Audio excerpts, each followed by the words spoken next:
ഈ ഡാമിന്റെ പേരേതാ? വെങ്കലക്കയം ഡാം. ഈ ഡാമിലെ ഭംഗി എന്ന് പറയുന്നത് ഈ കരിമ്പനകളാണ്. മരം മുറിക്കാൻ പാടില്ല ശരിക്കും പറയുകയാണെങ്കിൽ. നമ്മുടെ പാലക്കാടിന്റെ അടയാളം എന്ന് പറയുന്നത് തന്നെ ശരിക്കും പറഞ്ഞ പനകളാണല്ലേ.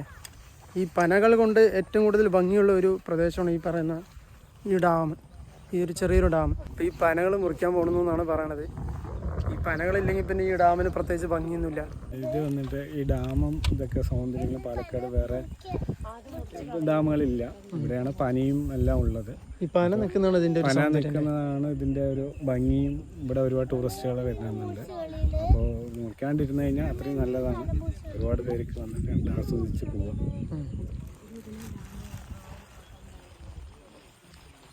ഇതാ ആ പനകൾ നിൽക്കുന്ന ഇപ്പോൾ അവിടെ മണ്ണെടുത്ത് കഴിഞ്ഞാൽ പനം മുറിച്ച് മണ്ണെടുത്ത് കഴിഞ്ഞാൽ അതിൻ്റെ ബലം പോയില്ലേ. നിങ്ങൾ ഇവിടെയാണ് താമസിക്കുന്നത്? അങ്ങ് താഴ്ത്താണ്, ഈ ഷട്ടർ നേരെ താഴ്ത്ത്.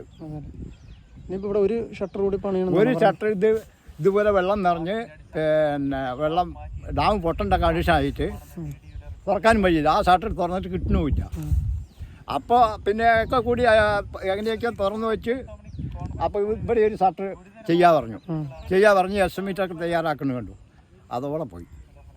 പന മുറിക്കാൻ പാടില്ല എന്നാണ് പറയണത് അല്ലേ? അതാണ് ശരി. ഏകദേശം 80 വർഷത്തോളം പഴക്കമുണ്ട് ഈ ഓരോ പനകൾക്കും.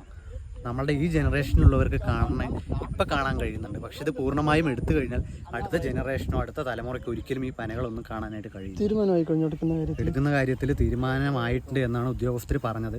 കാരണം ആഴം കൂട്ടുന്നതിൻ്റെ ഭാഗമായിട്ട് സമനിലം ആവാൻ വേണ്ടിയിട്ട് ഇതിൻ്റെ പനകൾ അതായത് ഭാഗികമായിട്ട് എടുക്കുമെന്നാണ് പറയുന്നത്. കേരളത്തിൽ ഏറ്റവും കൂടുതൽ നമുക്ക് പനകൾ കാണപ്പെടുന്നത് ഇവിടെയാണ് ഇപ്പോൾ അവശേഷിക്കുന്ന പനകളുള്ളത്.